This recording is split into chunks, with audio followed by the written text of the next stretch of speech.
बालकृष्ण भगवान की वांगों में प्रतिमूर्ति श्रीमद् भागवत महापुराण की कथा को चलते हुए आज षष्ठम दिवस व्यतीत होने के लिए जा रहा है। आज छठवां दिन है। कल कल नाद करती हुई ये राम नाम रूपी गंगा आपके इस पावन पवित्र प्रांगण में बह रही है। निरंतर धारा प्रभा से 8 घंटे जहां हंस रूपी श्रोता आकर के राम नाम रूपी मोतियों को चुन रहे हैं, अपने जीवन को कृतार्थ कर रहे हैं, धन्य बना रहे हैं।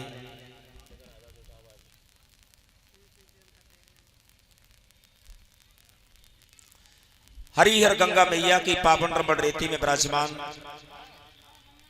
88,000 ऋषियों के बीच में उत्तरानंदन परीक्षित को नैष्ठिक बाल ब्रह्मचारी आदरणीय सुखदेव जी कथा सुना रहे हैं।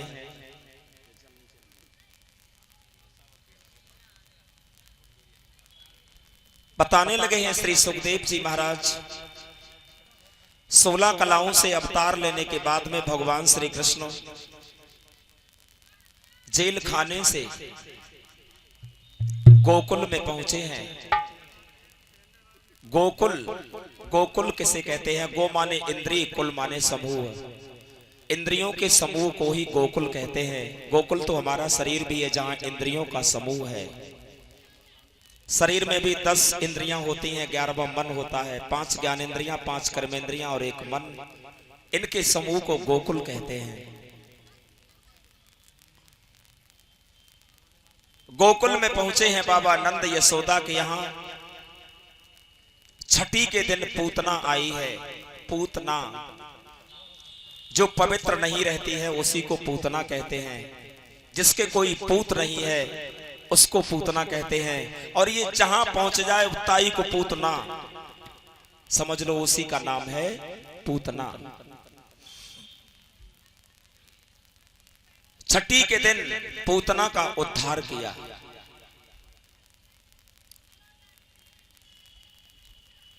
कृष्ण अवतार में सबसे पहले भगवान ने पूतना का वध किया और राम अवतार में सबसे पहले ताड़िका का उद्धार किया।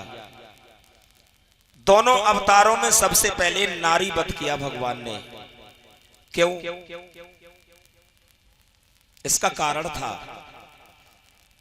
नारी को अविद्या कहते हैं, वासना कहते हैं, माया कहते हैं। और भगवान तो ये सिद्ध करना चाहते हैं, अहम ब्रह्मास्मि, मैं ब्रह्म हूं। ब्रह्म के पास माया अविद्या आ नहीं सकती है। इसलिए भगवान ने सबसे पहले माया का नाश करके ये सिद्ध किया, अहम ब्रह्मास्मि, मैं ब्रह्म हूं।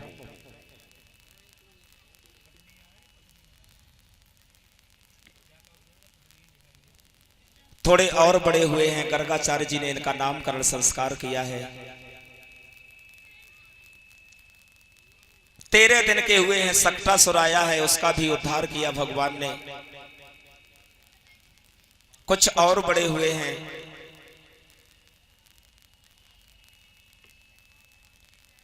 माखन चोरी की लीला की। माखन चोरी की लीला क्यों की प्रभु ने? क्या भगवान के घर में माखन नहीं था? बहुत माखन था, बहुत गायें पली थी।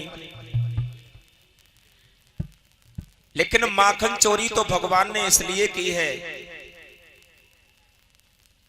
जिन संतों ने हजारों वर्ष पर्वत की कंदराओं में बैठ करके भजन किया, समाधि लगाई, तपस्या की, लेकिन भगवान उनके ध्यान में भी नहीं आए। और आज वही सब संत ऋषि महात्मा गोपी गोप ग्वाला बनकर के ब्रज में प्रकट हुए हैं। उनके साथ लीलाएं कैसे करेंगे? इसलिए माखन चोरी की है। और माखन चोरी के बहाने से वो गोपियों के चित्त को चुराते थे, चित्त चोरी करते थे गोपियों का, क्योंकि इनका चित्त कहीं दूषित ना हो जाए। अगर चित्त दूषित हो जाएगा तो मन अपवित्र हो जाएगा, इंद्रियां अपवित्र हो जाएंगी, शरीर अपवित्र हो जाएगा। और अगर इनके अंदर अपवित्रता बनी रही तो फिर हम महारास नहीं कर पाएंगे, फिर ये महारास में नहीं पहुंचेंगी गोपियां। इसलिए भगवान माखन चोरी के बहाने से गोपियों के चित्त को चुराया करते थे। गोपियों के चित्त में भगवान बसे हुए थे। उन्हें भगवान के अलावा कहीं कुछ दिखाई नहीं देता था, कुछ अच्छा नहीं लगता था। उनके चित्त को चुरा लिया था भगवान ने। और माखन चोरी करना एक मजबूरी हो गई थी श्याम सुंदर की, क्योंकि गोपियों को चैन नहीं पड़ता था। वो कहती थी मुरलीधर तुम किसी न किसी बहाने से हमें कहीं ना कहीं दर्शन दे दिया करो,